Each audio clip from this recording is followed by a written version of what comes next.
Good morning, everyone. It's a beautiful day. Welcome to Cafecito con. We are a show where we invite guests to inform us, enlighten us, and inspire us by sharing about themselves and spaces they step into and make their own. We are a team of three intergenerational women, hoping to bring you conversations about women, with women, and for women. We hope to build a community without borders so that we can express, inspire, inform, and lead to true self-growth. It's 2022, y'all. We call our talks Cafecito on to have an open forum for a variety of conversations and content. We want to share a cup of love, create spaces for womanhood to chat, to learn, to grow. We want to reclaim our spaces of conversation about each other. We're not gossiping or chismeando. We are compartiendo, sharing our stories. More importantly, we are giving our best to each other, and we'll talk about life, business, hopes, faith, and dreams. At least that's our dream. And Dalila, I will pass it over to you. Well, thank you. I am so excited about today. This is a great way to start our shows. We are with a guest that is going to talk to us in beautiful ways. That's how I see you, Laura, about taking care of ourselves. And I think that sometimes we fail to hear our voices, right? So today we have Laura Hasbun, and she's the founder of Maracuya Flower Juice Botanicals. She produces herbal wellness products designed to help uplift and guide people along their journey through life. Thank you so much for coming and being with us. You bring your grandmother, your mother's influence, you bring a whole generational community to the table to share with us what maracuya does. I know that one of my daughters has tried your products and she loves it. So I'm really excited for us to learn and to hear what you have done, how you came to this place, and educate us on what are the possibilities. So thank you for saying yes, Laura. It's a pleasure to have you here with us. We have been looking forward to this show today. What can you tell us? Let's start with who is Laura? I'm not going to steal any thunder. I'm going to let you introduce yourself. So who is Laura? Thank you so much for having me. Thank you for that warm introduction. And it's such an honor to be here, especially at the beginning of the year. Yes, my name is Laura. I am the creator behind Maracuya Botanicals. I realized I sent you an older bio. It used to be Maracuya Flower Juice Botanicals, and then I rebranded to Maracuya Botanicals.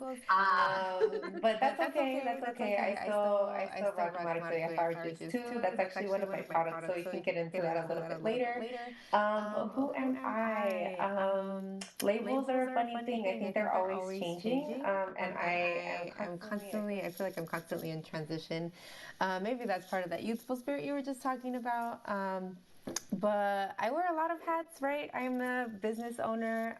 I just recently left what I used to call my safety net. So my other jobs, I used to work with youth, and I used to really do face painting full time. So I still do the face painting, and at some capacity, I still work with youth. But I guess my main role right now is I'm a business owner, but a very prevalent role for me that underlies that business owner role is that I'm a survivor of sexual assault.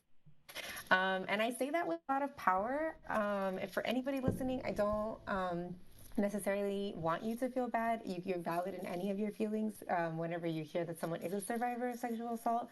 But I am a survivor of sexual assault, and I say that with a lot of power, with a lot of conviction, because one of the reasons that I do my business is because I have firsthand experienced just how debilitating it can feel to be a victim of that type of status, right?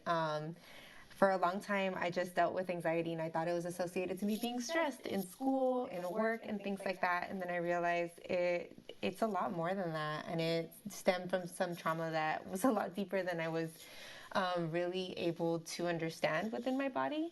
And so I really reclaimed that label of being a survivor of sexual assault and started to work through and the healing along and at which is like I said, I'm the owner and the creator behind Maracuyafjb Botanicals. Other than that, I consider myself a community leader. I am a dancer. Yeah, that's kind of who I am, what I do in a nutshell. I am so proud of you. I couldn't be prouder of you right now. And I've known you for a long time. But hearing you speak right now, hearing you introduce yourself, I am an incest survivor. And being the older woman in the room and hearing you being so young and being at a place where I definitely wasn't at your age. It took me so many years to get to where I am, but I hear you and I agree with you. When you can say it and not sit down and cry, you have healed yourself. You have put that pain where it needs to be, right? You're not reliving the past every time you mention it. You have survived it and now you're living. So I, again, I cannot be any more prouder than I am of you right now in this moment. Thank you so much for being so open and vulnerable and sharing that. I think that sometimes we go about life with these labels, as you said, and we let them pull us down instead of using them to lift us up and help lift others up. So phenomenal. It really is a great way of starting the healing process. So thanks. But how did you come to this decision? I know you went to college. I don't necessarily know what your major was, but I know you went to college. I know that you danced most of your childhood into your late teens, and I think early before your 20s, right? Or maybe Mm-hmm. even beyond that. So, how did you come to this? Yeah, so I went to Cal Poly Pomona and I majored in gender, ethnic, and multicultural studies. And then, to be honest, I didn't really apply after that. I was just so burnt out with the stress and the stamina that it took to get through college that I just wasn't really sure what I wanted to do. Um, and then I found an organization called Educare Foundation. And basically, they are an after school program or an after school provider for youth in LAUSD. And one of the sectors or one of the branches of that organization is called ACE. So it's a program called Achievement and Commitment to Excellence. And we basically run social and emotional programs for youth of color in LAUSD. And so the beautiful thing is that I was helping students break out of their shells. We were getting them to come up on the microphone and just introduce themselves, which is like a really scary thing for a lot of people to do. I didn't know, I probably, because I'm a dancer and I've been on Right. stages my entire life, like I didn't realize how much of an issue it is for folks to get up on a microphone and present themselves to an audience. And so I was just kind of really immersed into this world, working with youth of color in LAUSD and seeing how much of an impact you can make when you just sit down and be really personable with people. Obviously, we were doing it in workshop forms. So we would go through exercises and games where we just kind of like help them build their social skills, help them build their like emotional skills. And I saw how transformative these programs could be. Sometimes we were doing just 1 day, 8 hour programs with them, and sometimes we would do 3 days with them. But literally in my first program, I was like, why don't we do this with survivors of sexual assault? That is that's a group of people that really needs to go through, like some type of seminar where we just kind of like have time to talk about our feelings, have time to just kind of unpack what experiences we've gone through, what has been the aftermath of that type of trauma happening to you, whenever it happens to you, right? Whether it happens to you when you're a kid, an adult. And so that was kind of like something that just triggered. It was just like, I almost want to say that I even said this in the first 2 times that I worked. So the first 2 seminars that I did with the youth, and my coworkers are like, no, we don't really do that. We just focus on building their social and emotional skills here. And I was like, okay. And I just kind of left it on the back burner. But at that time, I wasn't ready. I was like, they were like, why don't you do that? And I was like, I literally tear up every time, right? How you're saying, like, if you're not in a place with your healing process, where you can just, like talk about your status, whether you're a survivor of sexual assault, domestic violence, or whatever kind of trauma you've gone through, if you have issues, like with eating disorders or your mental health and things like that. If you're not someone who can talk about that publicly and openly without crying or have any like heavy emotions attached to that conversation, then it's probably you're probably not in a space where you should be leading space, right? Leading conversations with people. And so I just put it on the back burner. I was like, okay, well, hopefully someone does it because that's really needed. I mean, I need it, right? Like, I'm the girl. I'm signing up, right? And so I did, throughout that time, I also found community herbalism courses in which I just learned how to work with herbs. And one of the most beautiful things that happened to me is that all those years when I was at dance, so I know Dalila from Ballet Folklorico. We were in the Ballet Folklorico world for a really long time together. But wait. Let me stop you right there. We weren't. You and my kids were. Because that's how old I am. I'm not your peer, but go ahead. That's true. But I mean, I don't know. I just felt like we were all such a big community back then. So I feel like everyone I know from that world, we were all in there together. But yes, so I was in the dance world. Oh, shoot, what was I saying? I just lost my train of thought. Sorry. It's okay. You got into herbalism. You started to get Thank into you. how you got into herbalism. This is Stephanie, by the way. Sorry. Thank you, Stephanie. Scenes, but awesome story, by the way. Thanks. Yeah, so all of those years that I was at Ballet Folklorico, I was, of course, learning different things that helped me and built me to be the person that I am today. But I found these herbalism courses and I felt so connected to my grandmother. Now, at this point, my maternal grandmother had passed away about 5 years prior. And I fell in love with herbalism. And my mom, I feel like, was banging her head against the wall for a little while because she was like, wow, if I would have known that you were going to love herbs and plants so much, I would, instead of taking you to dance class all those years, I would have taken you to my mom's house. And I was like, oh, I mean, you shouldn't feel bad, Mom. It's okay. I had an amazing time at dance class. And I think this came into my life when it needed to, like there was no accidents in the way that I found herbalism and fell in love with it. But yeah, my grandmother, I feel very connected to my grandmother when I make herbal products and I'm in the garden and whenever I'm just working with plants. Even though she hasn't been here, it's been about 11 years since her passing now, but I never feel that she left. And every time I make plants, I feel like she's with me, like just very present with me. So then those two worlds kind of combined. I started making products that were for me and for my healing and for my family.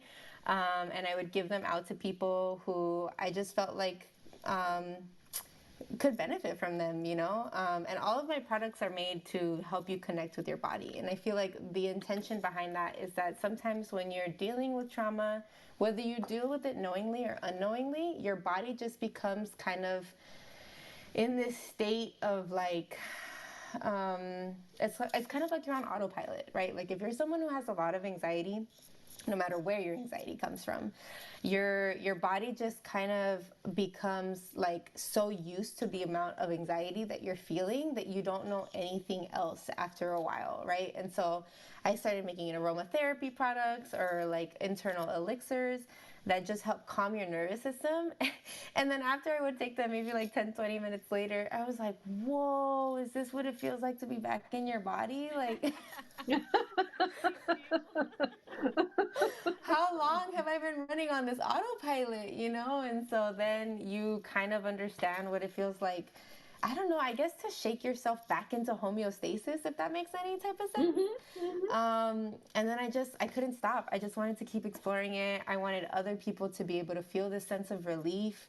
And then also I wanted to share how beautiful it feels and how much of like a breath of fresh air it feels like to just unpack heavy trauma. And it's not the easiest thing. It's definitely like sometimes even going into the shadow work that I kind of deal with sometimes is really scary for a lot of people, like a lot of times I tell people what I do and they're like, yeah, not for me. And I'm like, that's cool. If I see you in 2 years, that's dope. If I see you in 10 years, that's dope. If you never do the healing, but I see your kids, that's dope too, because it's all generational. Yes, it is. Yeah, I'm not sure if that really came together, but basically I took my my public speaking skills, my dance skills for being in front of audiences, and my love for herbalism, all to create maracuya botanicals. Yeah. I think that's really cool. Go ahead. Can I touch upon something just really quick? I just wanted to say I thought it was really cool that you gave yourself some time and space to deal with what you were dealing with at the time. Like you knew that you couldn't handle it at that time, and I know like there was things that I couldn't handle at the time, but I gave myself such guilt because I couldn't handle it at that time, you know, like, and the fact that you were like, hey, I'm gonna come back to this, hopefully someone else can deal with this at this time.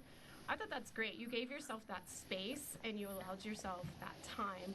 Even with your grandma, like, yeah, you probably had to deal with that grief for a while, and I know like with loved ones we want to remember them and represent them as best as we can, but you allowed yourself some time and you went back to that, like you went back to what your grandma taught you and what space she was in, and I thought that was really cool, and that's how you're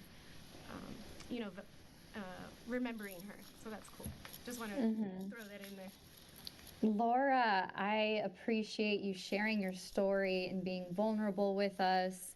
It really resonated with me. I know for my first relationship, it was an emotionally, physically abusive relationship, and that healing process is so important. I remember while that was happening, or recently, right after, in college at UC Riverside, I listened to a group of panelists that were sharing their own stories.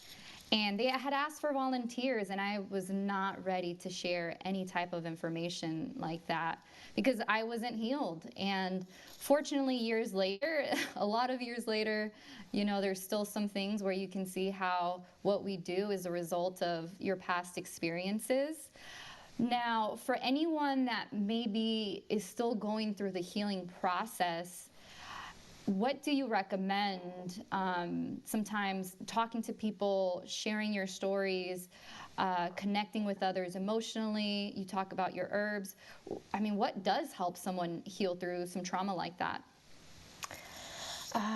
That's a really great question, and I feel like it could be answered in so many different ways. But I think one of the most basic things that you can do for yourself is like, and it's different for everybody. If you are someone who's going to adopt this practice, do it whenever you feel comfortable, right? But every time you go into something, ask yourself, do I feel safe? Do I feel comfortable? And do I feel free?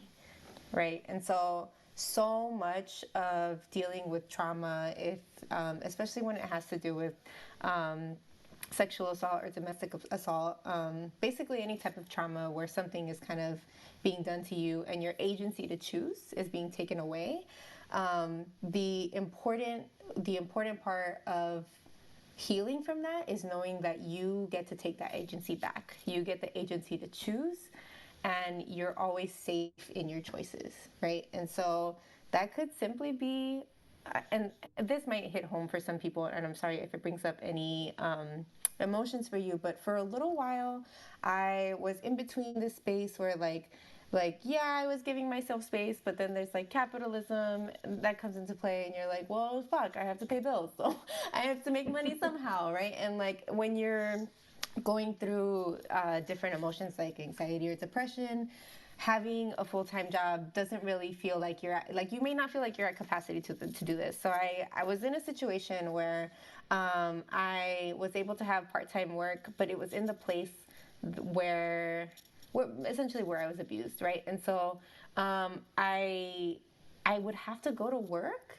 and it wasn't even very often. I would go to work once a week, right? Just to make like a little extra or a little income to pay my bills. And I couldn't sometimes. Like I would be on my way to work crying, and I was like, you know what? I need to turn around. I don't feel safe. And it's not like my abuser wasn't there anymore. I had taken care of the situation. I had told the right people to take my abuser out of, my presence or whatever. But even so many years after the fact, this must have been like 15 years after the fact, but like emotionally it was so present for me, and I couldn't, it was just so debilitating to me to even think of going to that place, right? And so I didn't go to that place for like a year or 2 years, and the people who were there who loved me, they didn't really understand, but I just put up a boundary, right?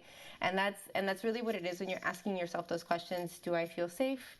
Do I feel free? And I think the other one was, do I feel I can't remember the third question that I asked myself right now, but basically asking yourself if you feel comfortable doing something in this moment. And if the answer is no, there are so many other paths you can take, right? Like there's literally the only person who is in charge of your day and how it's going to go is you, right? And so if, let's say you don't go to work today, but you, I don't know, go for a hike, or you take yourself on a cute lunch date or something. You know, there's so many ways where you can bring love and happiness into your own life. And I think knowing if the answer is no, I don't feel safe in what I'm about to do, the next answer should be like, what will make me feel safe? Or the next questions should be like, what will make me feel safe? What will make me feel loved and held in this moment?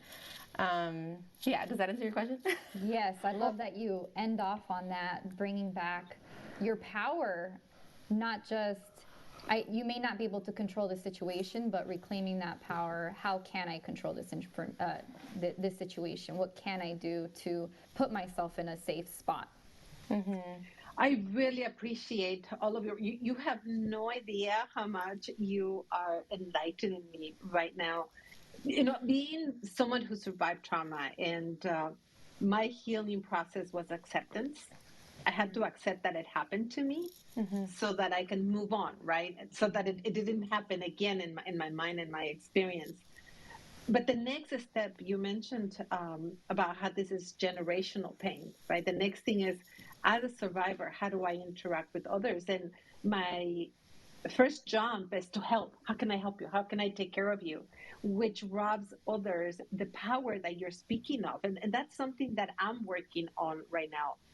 And for the mothers out there, for those of us who are older and have younger women around us, being able to allow someone to have the power to do it for themselves and understanding those boundaries. If they are not able to create those boundaries, how do we create those boundaries? By respecting the space, not feeling that, you know, oh, if I can see you, if I can hug you, maybe I'm not helping you. If I can talk to you, maybe I'm not helping you. I mean, it's a really tough place to be, but it is a possible place to be that brings much greater satisfaction on all people involved, right? So I really appreciate you putting it in perspective, because we do need to be reminded that boundaries are good, that giving someone the space to be sad, to be upset, to feel however it is that they feel, it's okay and it's actually healthy. And to allow those to call out for us, I need help now, it's even much healthier. It's a tough lesson for me, but it's certainly one that I'm walking towards, right? And trying to live through on a daily basis. So it's awesome to hear how much thought and how much purpose there is in your words and in your work and the products that you bring forth, right? Because you mentioned maybe it's the intention. I totally believe that it is the intention, your intentionality of making these products be helpful for others.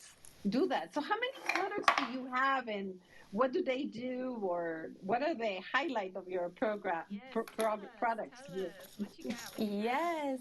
Okay. Before I get into the products, I did want to go off of something that Dalila just mentioned. Sure. You mentioned how it's necessary to feel your emotions, right? And I think one of the things that helped me get through my healing process, and it's the funny thing about a healing process is that you think it's over, right? Like you think at some point you're like, yes, I feel good. I was healed. I thought I was healed. I thought I You was know, healed. in, over the years, I have learned that healing is just an onion. You like feel really good when you peel back that layer, and you're feeling really good and vibrant for like a month, and then and then I don't know, out of nowhere something will trigger you, and then like bam, you're down in the dumps again, and you're like, oh, I thought I worked through this, you know. But then there's just like so many more layers, and that's where the intergenerationality comes through, right? So there's several things I wanted to hit on. One was the intergenerationality, and the second was being valid in your feelings. So I'll come back to that. But the intergenerationality a bit is that it's so funny that like somehow I knew, like, there was just like these really weird responses that I was having to my trauma. One, that I just forgot that it happened to me for years. So if anybody's listening and you like have experienced trauma and you forgot, that's like a defense mechanism, right? Your brain just completely erases that memory, and then one day it might resurface. And when it did resurface for me, I was like, why does this feel so familiar? This is the weirdest thing, right? And I'm talking not necessarily to a lot of people, but like I ended up finding out that it's happened to my tias, it's happened to my grandma, it's happened to my great great grandma, and I was like, oh my god, like, why is this a cycle that is just happening generational to the women in my family, you know? And then you just make the decision, if you're in a place where you with your healing where you're like, you know what, this has to stop with me, this cannot happen any longer, which is one of the reasons that I'm so outspoken about it, and I say that I'm a survivor of sexual assault with such conviction, because people need to know that it happens. I think one time I was hanging out with a friend, talking about another friend who was very open about their status as a survivor. And they were like, wow, you must be like you have to be really lucky to be a survivor of sexual assault. Like, I literally don't know anybody like that. And I was like, that is such, I couldn't wrap my mind around her saying that you have to be lucky, right? And I think it's just that nobody talks about it. Nobody talks about it. Like, you know, like you think it's like 1 in 100, and really it's like 1 in 3 or something like that, right? Yeah, no. Yeah, it was the weirdest thing. But yeah, being healed is not celebrating that it happened to you.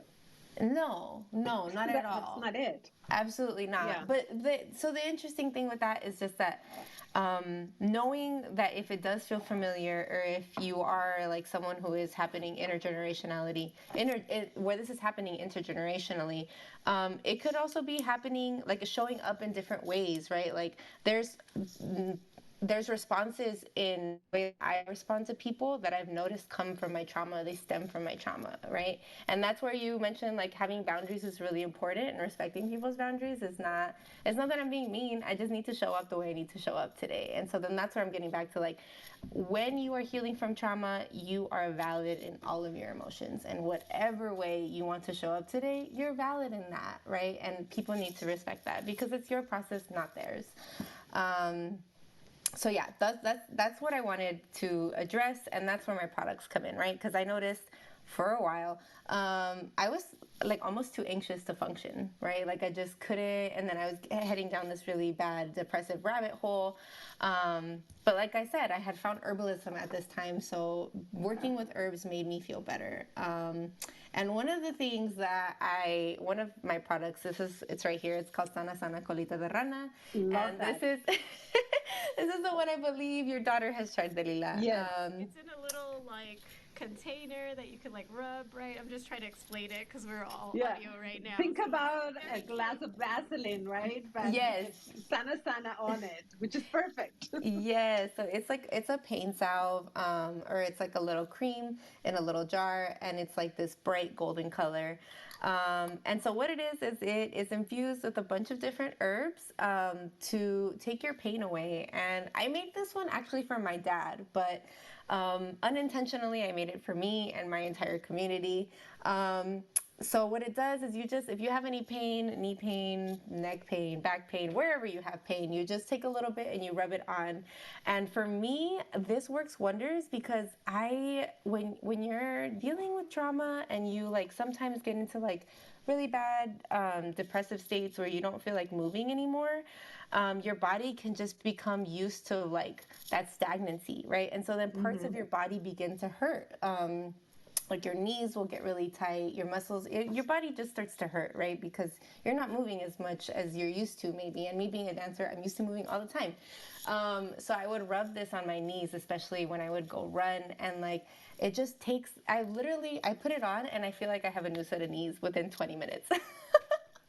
And the beautiful thing about it is that it just makes me feel so free to move, right? It gives my body permission to move in such like almost like a childlike way.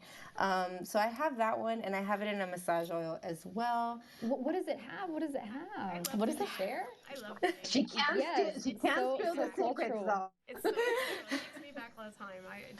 Right? Just yes. Sana, sana, colita de rana, right? Yeah, I mean, well, I mentioned, Good right, marketing. I feel so connected to my grandparents, specifically with my grandma when I make medicine, and she would tell me this all the time. So would my grandpa, so that's why I named it Sana Sana Colita de Rana.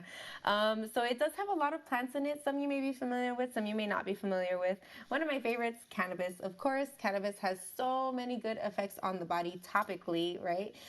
Internally as well, if you're someone who smokes it, but topically, it just helps take away a lot of inflammation. It stimulates circulation, good blood flow, and things like that. It also has arnica, which is also a very well-known herb in Mexican traditional medicine for taking away pain, also healing inflammation. It has calendula, which is really good for brightening the skin, taking away any rashes or skin irritations. It has lavender, which is really calming, also anti-inflammatory, really good for your muscles. That one's really good if you have a lot of sore muscles, or if you like, let's say you were in a car crash and you have like a lot of like that tense aftershock. Things like that. So just more that it has: comfrey, cola de caballo, malva, cayenne pepper. It does have chile in it because that's stimulating for your circulation as well. And then all the ingredients here are organic and natural. So it's made with olive oil, beeswax, shea butter, coconut oil, and then lavender essential oil. And this is my baby. This is literally the product that started it all. I wasn't intentionally making a business when I made this product. But I gave it out for Christmas the first year that I made it to my entire family. And literally that same day, they asked if they could buy more off of me so they could give it to their family as gifts. And so I didn't have any for sale. I just gave them some, but they insisted on paying me for my labor, which I thought was really cute. And then and that was 5 years ago, and it never stopped. People just kept asking me for it. So I thought that was really beautiful. And I totally believe that that has to be true. I mean, you're talking about your grandmother. I know that my daughter uses it for her neck, and she's told me how wonderful it is. But I remember my grandmother you say canvas, putting marijuana in alcohol and letting it ferment, and then rubbing it on her legs. I mean, and that was for arthritis. So Yes. it's not necessarily something new, but it's definitely something put in a way that makes sense to the new people, right? To us who might not. Normalize it. Yes, my suegra. Right. My suegra would do the same. My mom, marijuana has such a negative stigma, especially within the Latino community, because so many people would go to jail for having weed on them, and which is just crazy to me. But now my mom, she's trying some CBD things, and I'm like, hey, mom, we are changing the stigma here, which is really awesome. Well, yeah, I mean, it's not just about shaking it off, right? Because that's what our Latino culture does. We're gonna need a Just shake it off. Sana sana colita de rana. That's hilarious. Well, there's two things that you said I wanted to touch on. One, yes, the power of your abuelita telling you sana sana colita de rana. It's like a love spell, right? Like it's totally a love spell. And I think, I can definitely echo how funny it is that like your grandma or your grandpa or anyone in your family that's older is always like scolding you for like having marijuana, if you're like someone who's like new to smoking or just having it around. But then they have their secret little jar, right? It's like, and there's no label. There's no label. They're like, what's in the jar? Nothing. Just put it on, put it on your knees. Like, yeah. Or to the back of the cupboards, right? I checked my mom. My mom hadn't. My mom, I found a little stash, and I recognized the plant, and I'm like, wait, mom, this is not a new bottle. So she's like smelling it. Yeah, the secrets are there. No, Wes. Come in, huh? Right? But I only do it for health reasons. Pues no sé. I was holding it for a friend. That's what I was. Exactly, right? That's so funny. The second thing I wanted to touch on too, though, was that these are definitely how you said, Verila, these are not new technologies. Our people, Latino people, indigenous people, folks have been working with plants for a really long time. This is our first medicines, right? People interacted with the world, and I think that's one of the mission of Maracuya Botanicals is to help people connect to the earth, right? To help you understand that we're in a symbiotic relationship with the earth, and we help heal each other. Our bodies heal the earth, and the earth's body heals us, and it gives us everything we need, right? And so yeah, these remedies of arnica, a lot of times I mention arnica to people who are interested in buying my products, and they're like, oh yeah, my grandma uses that all the time. But it's not something that they would use, and you know what I mean? Like it's not being that knowledge, that herbal knowledge that our abuelitos hold is being lost in translation. Why? Because it's illegal, right? I've been to so many, like I'll happen to be staying at a hotel and there's like this huge fancy cannabis conference going on where there's just like a bunch of like older white men, and I'm like, why is my primo in jail again if this fancy conference is happening here? You know, like this doesn't make any sense. And so that's one of the reasons that I mean, it's my favorite. It's one of my favorite herbs for a lot of different reasons. But like, I think reclaiming the power of understanding your ancestral medicine is also so important. And yes, I do package it in a pretty little bottle with a pretty jar on it that happens to help relieve your pain. But the important part for me is also helping people connect back to their ancestral medicines, because we do have access to this. A lot of times I give workshops and people, we'll talk about lavender or we'll talk about peppermint, and people are like, I have that growing in my front yard. And I'm like, perfect. Anytime you have like, let's say you have throat issues, or let's say you have digestive issues, just grab some peppermint. You don't have to go to the hospital. You know what I mean? Like, and for people who are struggling, they're like, a hospital bill would be like the end of me this month. Just grab some peppermint. You literally have a pharmacy in your front yard. People just don't know this information because it's being lost in translation. A lot of how many brujas have been? I mean, brujas have literally been killed in our communities, right? Like that's not like fiction or whatever. You know, there's a lot of brujas that get sent to jail. Midwifery was like Curanderas. Yes, curanderas. All these people are considered taboo, are exiled, go to jail, and that's literally intentionally done by colonialism to take this knowledge away from us, right? So that's one of the other missions of Maracuya Botanicals, is to really help you connect and understand your ancestral knowledge that should be being passed down to you. So yeah, that's Sana Sana Colita de Rana. And are there any other questions, or can I highlight two other products that I'm really excited about? So as I mentioned so much already, I deal with a lot of anxiety. I have dealt with a lot of anxiety, and I'm navigating it really well these days because of these two products that I've made. So one of them is called Melatonic, and it's basically in this 2-ounce bottle, also this golden yellow color. I really like this golden yellow color. Hence the reason a lot of my products are this color. But basically, it's an herbal tonic that you take as a shot, and it calms your nervous system down so, like, in such a profound way. Every time I take this, I feel like someone just put like a weighted blanket on my chest, and just like I just take this really deep, like I let out a deep breath that just, I don't know, it almost like feels like my stress and my anxiety is rolling off my shoulders. I need some for this show before we start the Yeah. Send me your address. I'll send you off some. No, we're gonna get a subscription to your products. I'll take a shot. Cheers.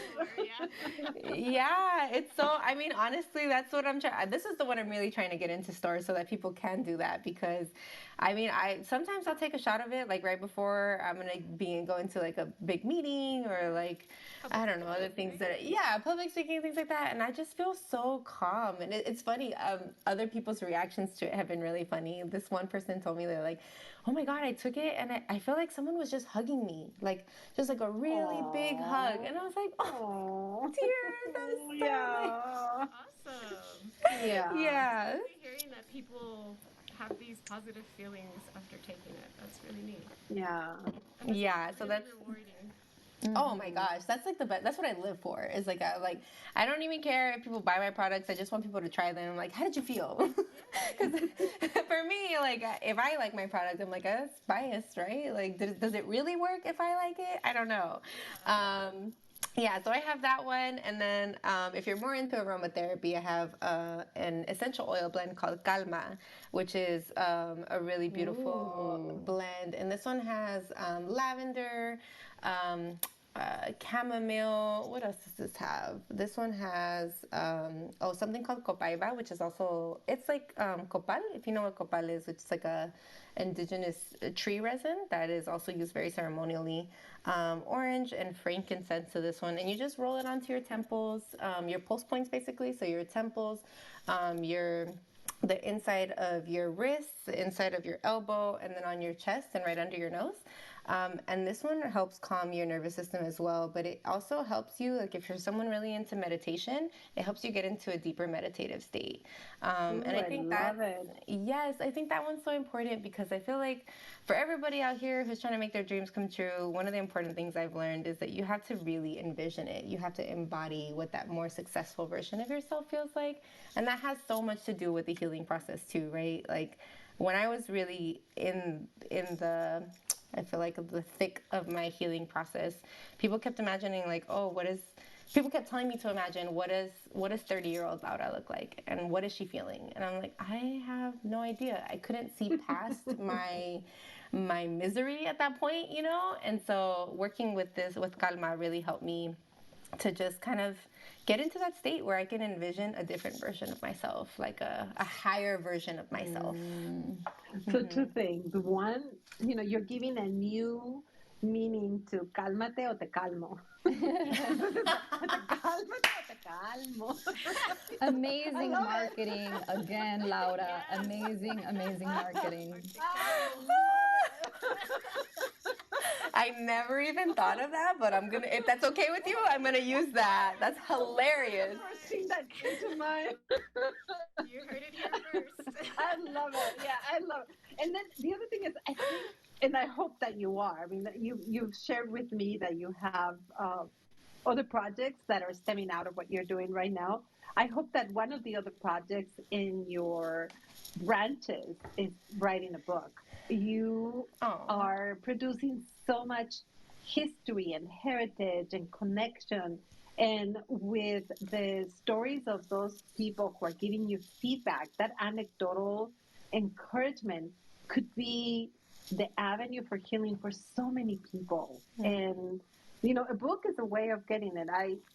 I certainly take to reading, and I love to read, and I'm not buying any more books, tangible books, because I don't have a space for them anymore. But my tablet does, so I keep buying them, right? But I hope that you do that so that people can have access to this history, to this connection that we have with our ancestors, with Earth, with what the world brings us, right, and gives to us. I agree. I need to read a book on all of this. My mother was huge, or she is huge into natural medicine. And now, I mean, living in America, we're so used to taking painkillers and medication rather than focusing on more natural preventative measures. And that affected my mom. I have a strong feeling that it was all of the medication that she would take for her headaches that caused her stomach lymphoma.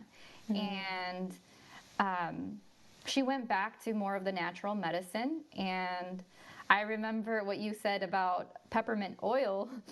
I remember when I was younger, she would do the peppermint oil, the essential oil inside boiling water, and she would sit us down next to the water, and she would cover us with a big blanket, and then instantly my congestion would free up. So these things are things that work and are passed down generationally that we should be keeping or bringing back if we forgot about it within our generations. And it's important for me. I like to learn about the history and It's funny because my parents would always say, "You're gonna see that that we were right more often than you thought."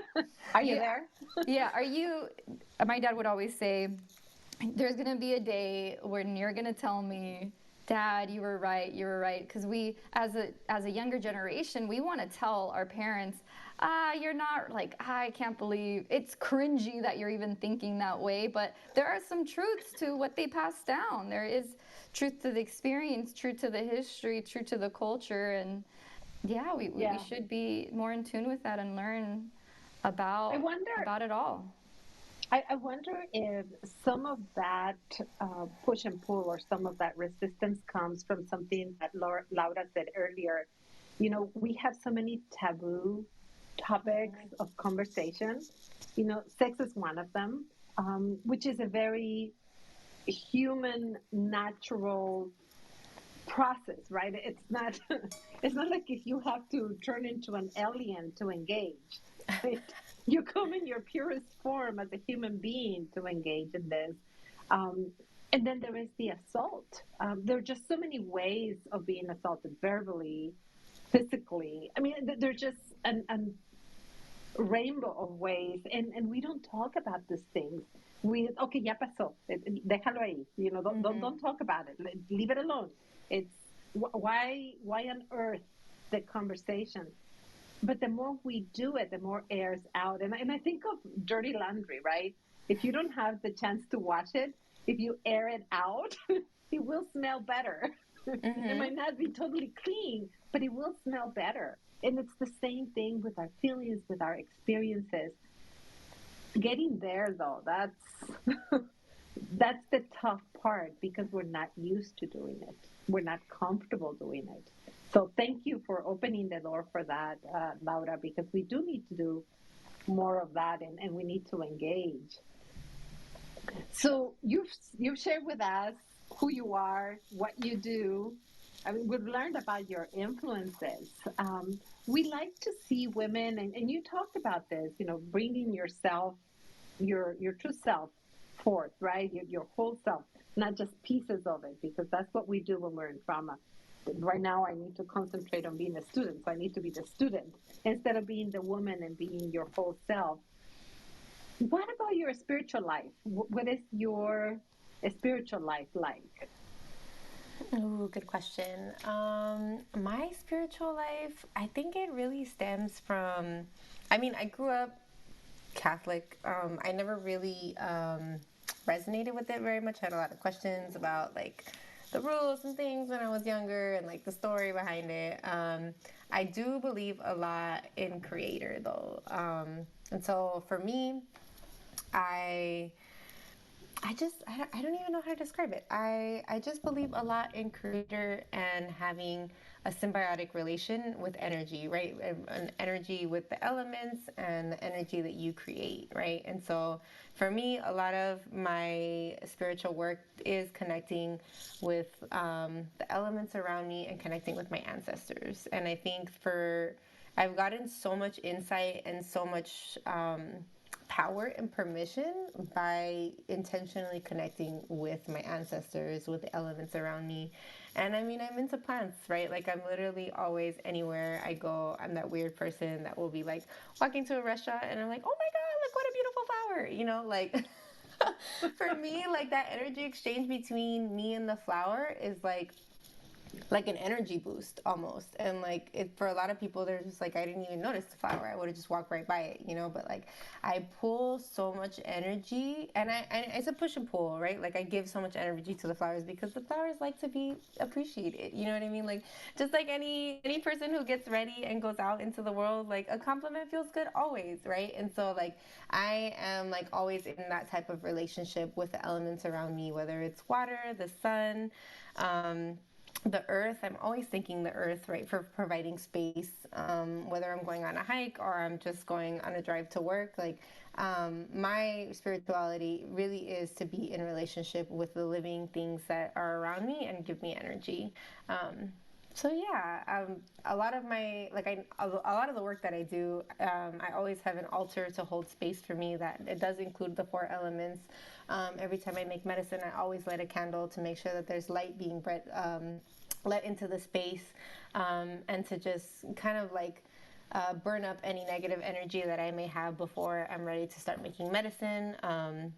Every time I host a workshop, I definitely set up an altar and I let people know why the altar is there to hold space for us. We always do a grounding exercise, which is usually a meditation where I ask folks to let go of any heavy energy and anything they need to give to the altar, to the fire, to have it burn up for them so that they can be present in the workshop.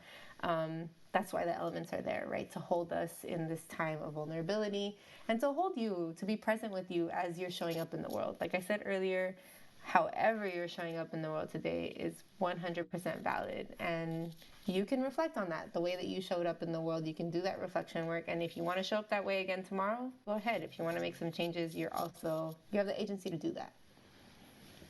So much wisdom. I am in awe. Right, ladies? Definitely.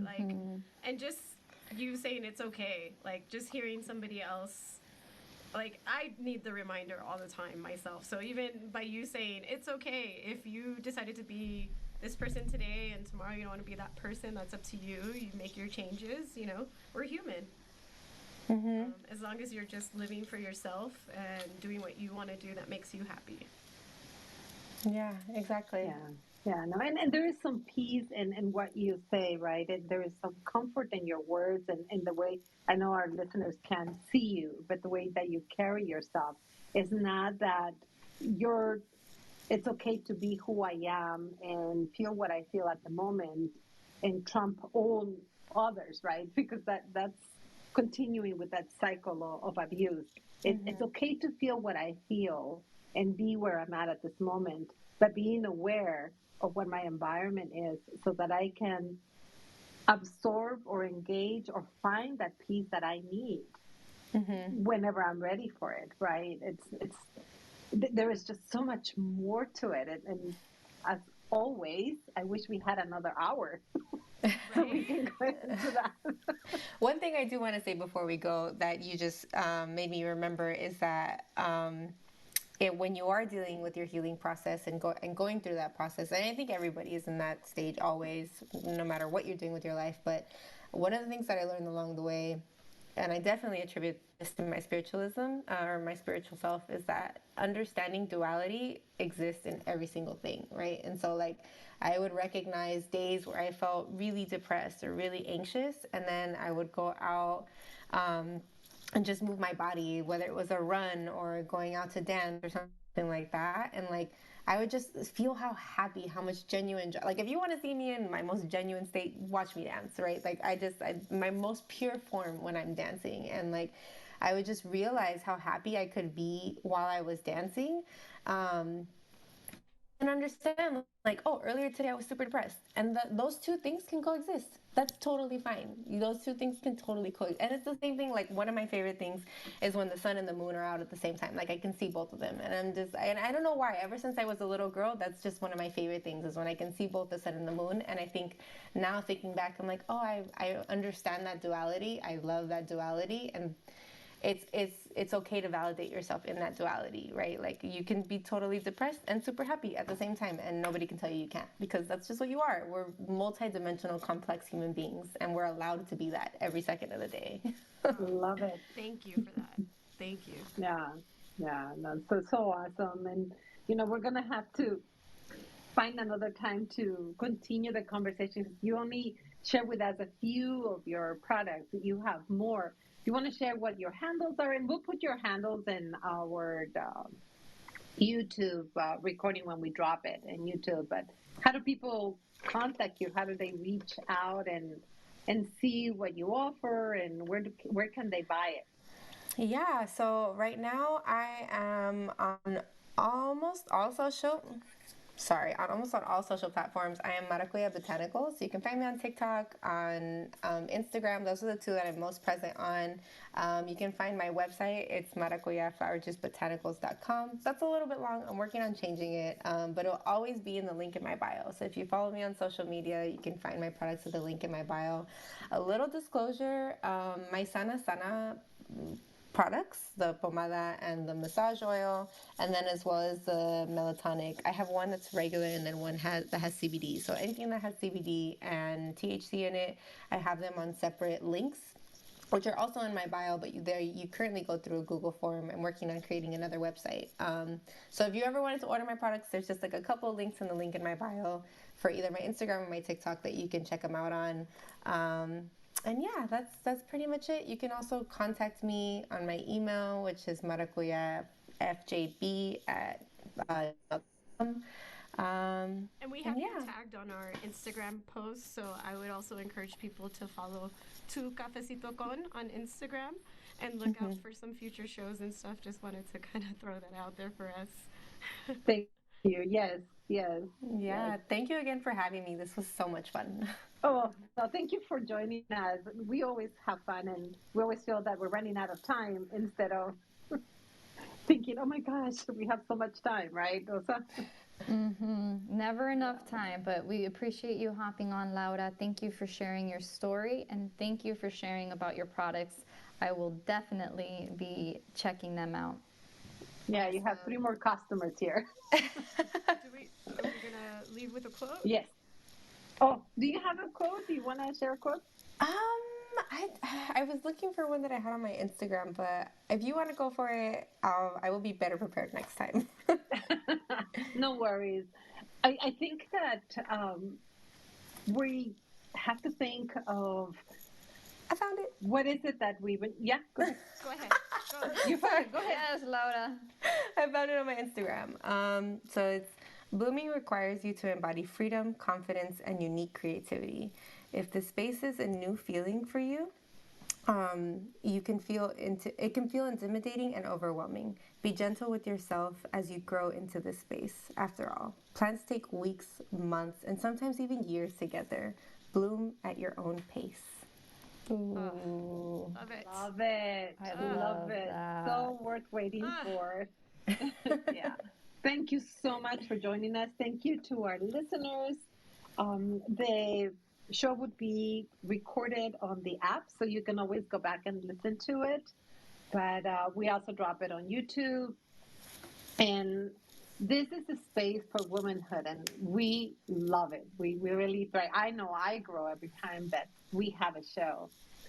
Cafecito Con is a production of 3 intergenerational women who hope to bring you conversations with women for women. You can listen live every other Thursday at noon by connecting with us via the Clubhouse phone app. You can download the app and look for us by our name, Cafecito Con. You can follow Cafecito Con to get alerts of our upcoming shows. You can listen to previous shows by visiting our Facebook at Cafecito Con. So it's the symbol at number 2, CAFECITOCON, and click on the watch video button. We encourage you to follow us on Instagram. We are here to serve you, to share with you, to find new ways of growing and flourishing. Feel free to share and keep listening. Thank you. Thank you all. Thank you to our listeners, Laura, and my co-hosts. Thanks, everyone. Thank See you next time.